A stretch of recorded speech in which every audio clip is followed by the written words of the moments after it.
Okay, hi everyone. Today we'll discuss with a new topic, that is multi-threading. What is multi-threading? We already studied in what is multi-threading, So we'll first discuss once again. We'll revise this topic. So what is multi-threading and how the multi-threading should be created in how to create a threads and what is thread, how to create a thread, how to assign a prioritize, what is the life cycle. So these all mentioned for a syllabus only, the creating a threads and the synchronization and all. So we'll start with this topic, what is multi-threading. So okay, what is multi-threading? We already studied, right? We already studied what is multi-threading. So here the multi-threading, multitasking or multi-process.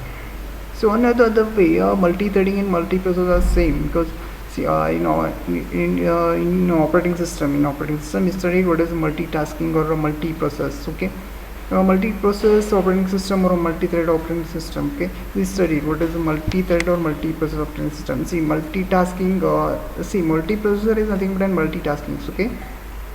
Similar way, multi-thread is one other way, same way. We can consider it as the same way as a multitasking.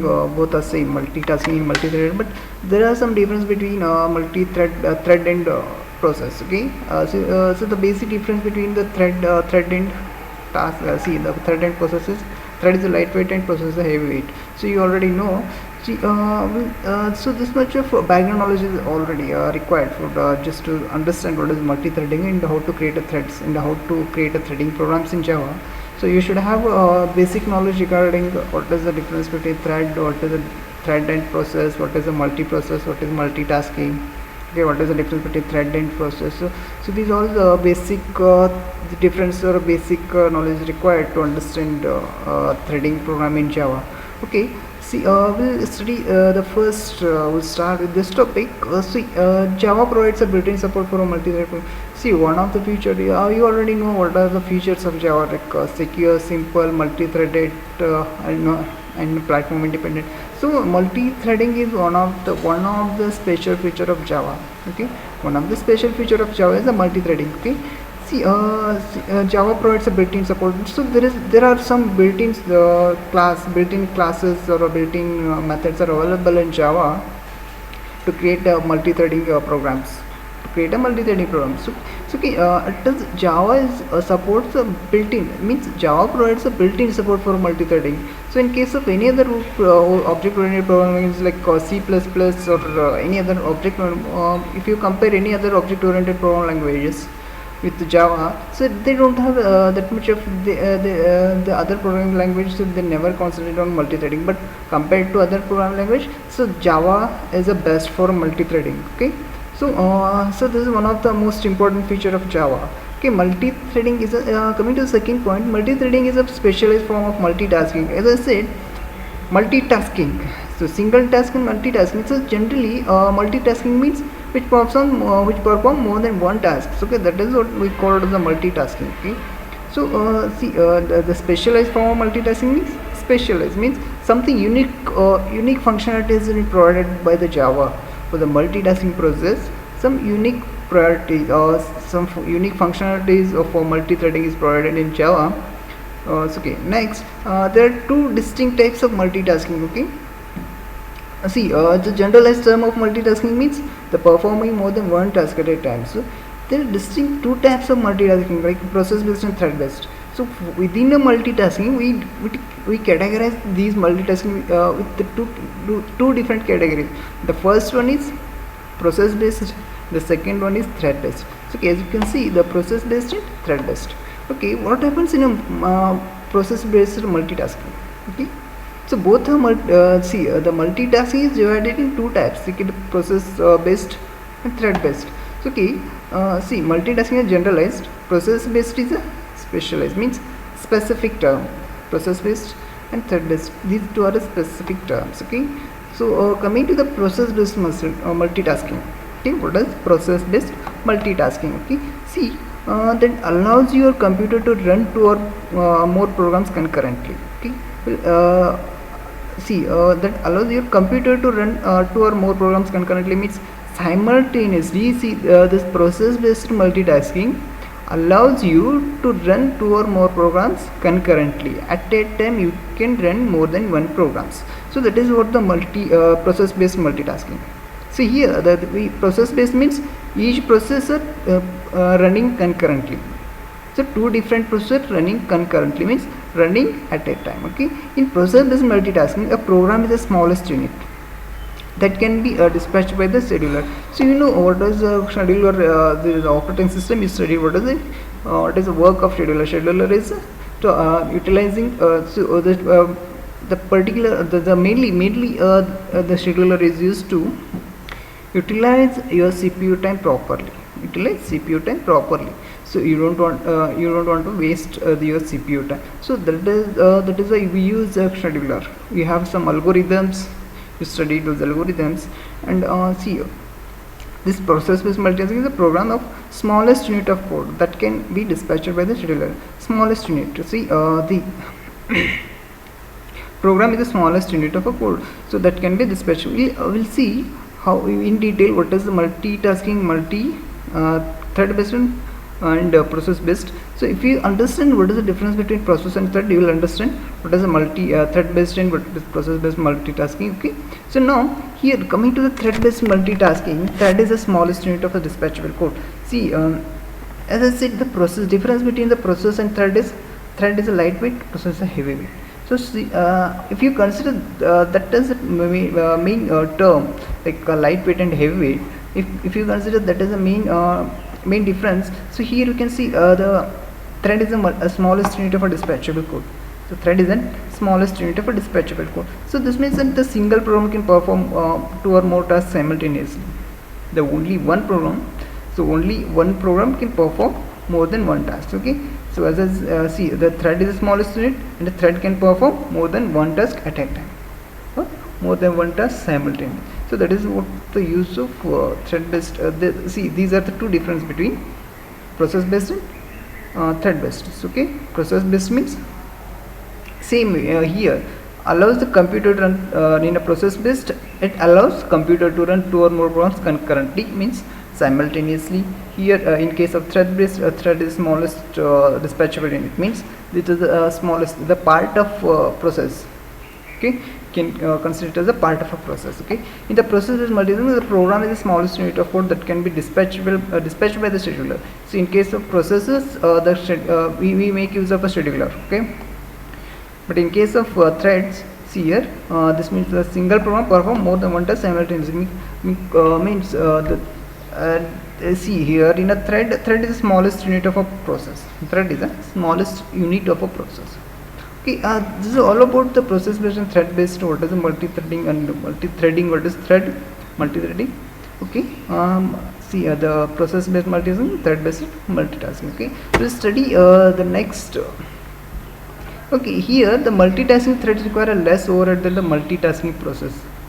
So multitasking, see, multitasking threads. Okay, multitasking process. See, you can here, if you consider the multitasking threads, multitasking processes.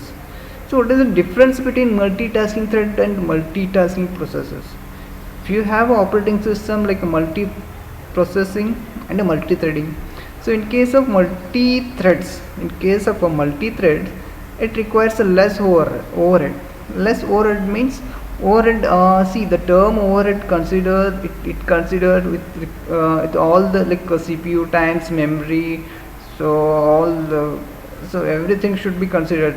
So these these multitasking threads require a less overhead, means with respect to every aspect, like either it may be a CPU cycle or a CPU time or a less memory with respect to a memory. So these are all so this multitasking threads require less overhead, means. Okay, so but in case of multitasking process, it requires more overhead, means it requires more memory or CPU time.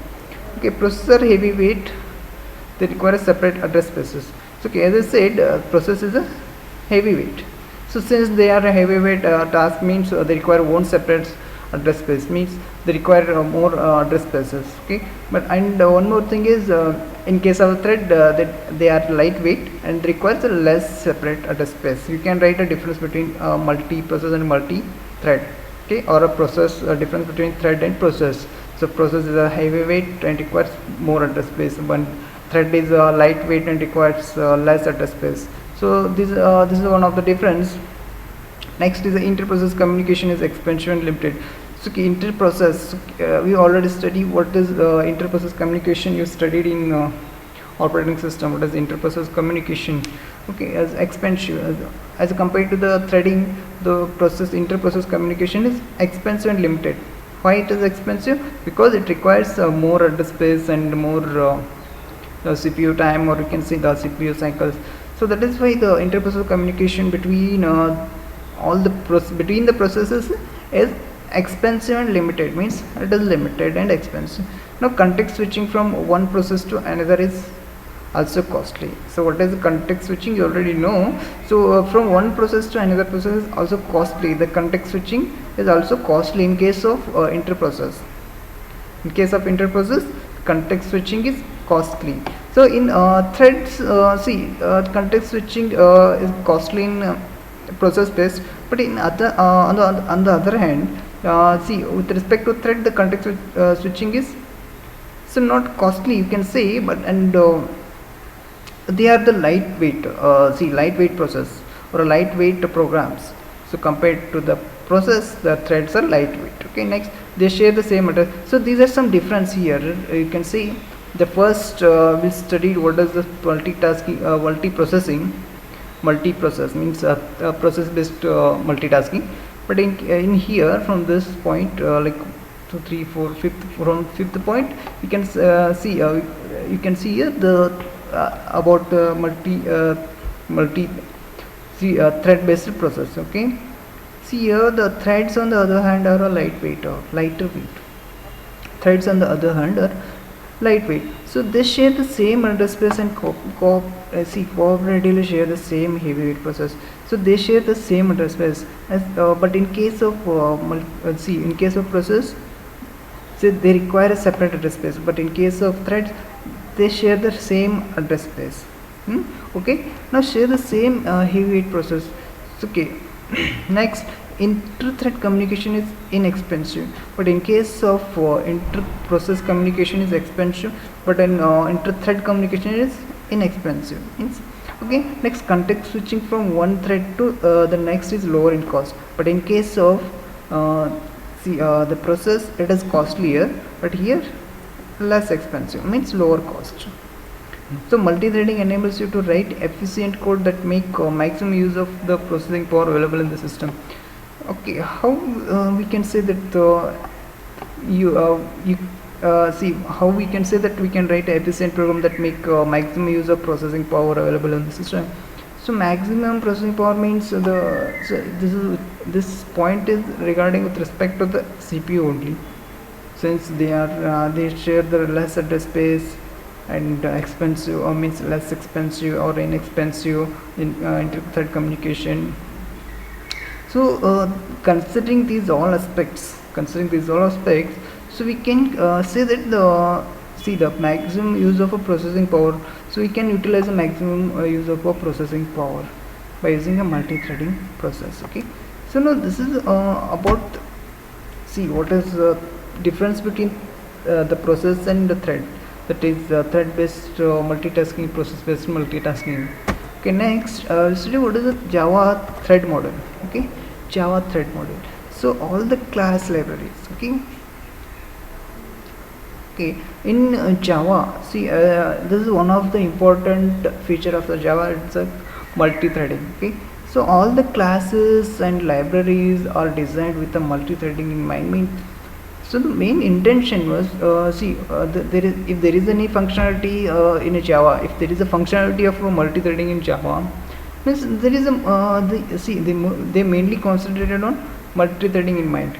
Okay, just in the first point you can see all the class libraries are designed with the multi-threading in mind, means they mainly concentrate on multi-threading. Okay, the libraries which are available, the standard libraries which are available in Java, if you go through this, the multi-threading was in mind, means they mainly concentrated on multi-threading. Okay, to enable the entire environment to be asynchronous. So okay, synchronous and asynchronous you already know. So enable this enable the entire environment to be asynchronous. Okay, help to reduce inefficiency by preventing the waste of CPU cycle. So okay, if you consider these 2 points, entire environment to be asynchronous and help reduce inefficiency by preventing the waste of CPU cycle. So when you say that CPU cycle waste of a CPU cycle means, for example, you already know, so in multitasking, so okay, CPU cycles are assigned depending on the priorities. Okay, and what is the interrupt? So if you know what is the interrupt and CPU cycle or algorithm, some algorithm like first in first out, like page replacement algorithm. So you know how what does how we utilize the CPU cycle, how the CPU cycle should be utilized by using some algorithms. Okay, the single so in single threaded system use an approach called as the event loop and polling. So we know what is the event loop and polling. Okay, what is event loop and polling? See here in a polling operating system between the polling, what is the polling is not an hardware mechanism. If you go to the internet, see if you search what is a polling, see the polling, this term is used with respect to the operating system. You studied what is the polling in operating system. See here the polling is not a hardware mechanism, it is a protocol in which the CPU steadily checks whether the device needs attention. Okay, whether the device needs attention. Whenever the device tells the process unit that it desires hardware processing, in polling process unit keeps asking the IO device whether or not it has the CPU desires the CPU processing. CPU easily check every and each device hooked up there to the thing whether or not the device desires hardware attention. So okay, in case of a network, if you see once you go to the polling, so if you consider just consider see network system. If one of if one person or one system is giving printing to the one, so just consider two systems are two clients are sharing the same printer, and one client is printing assign the printing process or send the printing, but in the same case simultaneously or concurrently one more person is giving the printing process means, so it has to be wait the first until and unless the first client finished it printing, the second client should wait. So this is how what is the polling process. This is the best example you can say for the consider for a polling process. So what happens here, the single thread of control runs in an infinite loop. So event loop or polling, event loop with the polling. See what is the event loop? We'll know, we'll study what is the event loop. See in the event loop, we'll search what is event loop. Event loop with respect to operating systems. We'll see what is event loop. See in the event loop what happens, is one of the method of implementing the interprocess communication. Event loop is a method, is one of the method for the interprocess communication. Similarly, interprocess communication means interprocess thread is also possible, right? See here. So event loop means interprocess communication. See in case of single threaded system and multi-thread, we'll see what is it single threading, multi-threading. In the single threading system use an approach called as event loop. See, but in case of multi-threading it is different. We are not using any event loop or polling process. Okay, but in a single threading system only we use the polling or event loops. In a single thread of a control runs in an infinite loop, polling a single event queue to decide what to do next by using a infinite loop control. See here the single thread controls are infinite loop. Next is a polling is a single event queue to decide what to do next means, we'll study, we'll discuss it later. Once the polling mechanism returns with a signal that network file is ready to be read, then the event loop dispatch control to the appropriate event handler. unit until this event handler returns, nothing else can happen in the program. This wastes the CPU time. So as I said, the first see the example of a printer in a network system. If two clients are giving the printing process to the, see, one printer is sharing with among sharing among two clients, means if both the clients are giving assigning the printing job to the same printer, see, one should wait until unless the one more client has to finish its printing process. So this wastes the CPU time. So indirectly it wastes the CPU time of one client. Okay, this is what the single threading system. That's the best example for a event loop or a polling.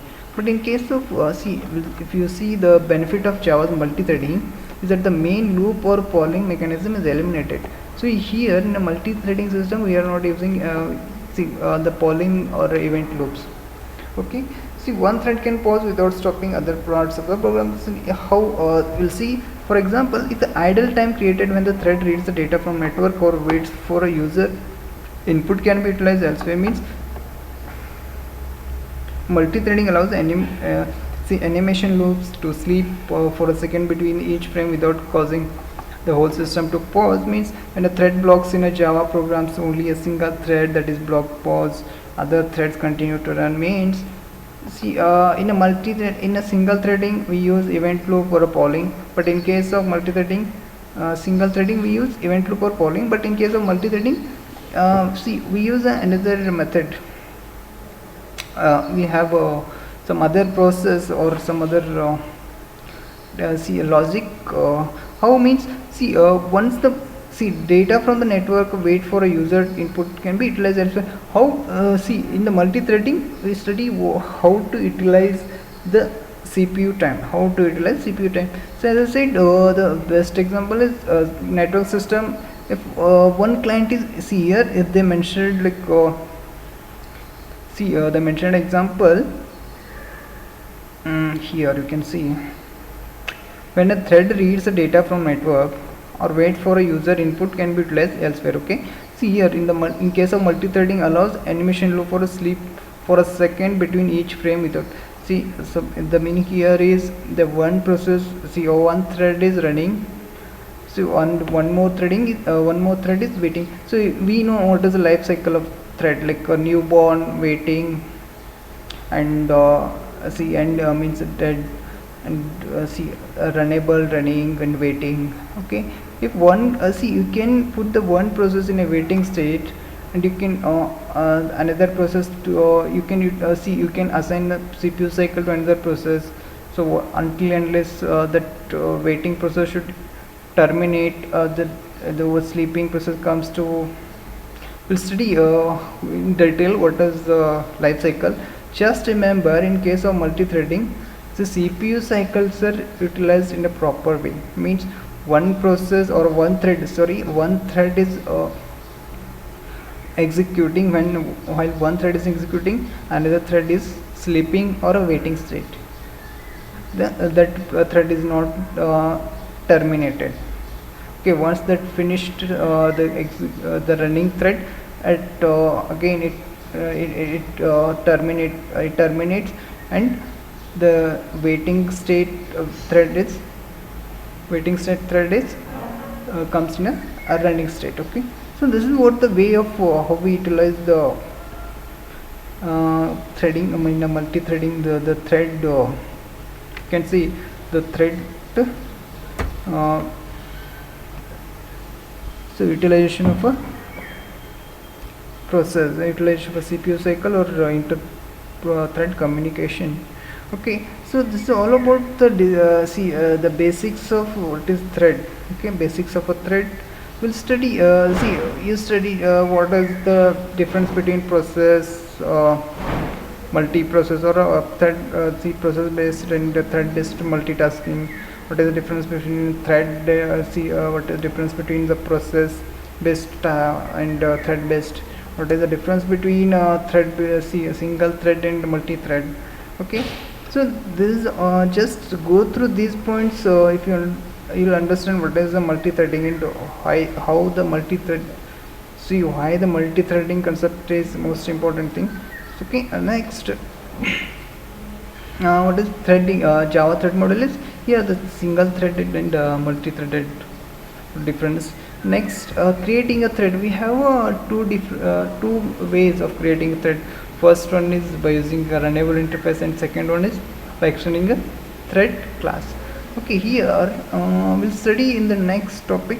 We'll study as a next topic. We'll see how to create a thread by using runnable interface, and how to create a thread by using by extending the standard thread class. Okay, so this is all about the basics of a thread. In the next part we'll study creating a thread and life cycle of a thread. Thank you.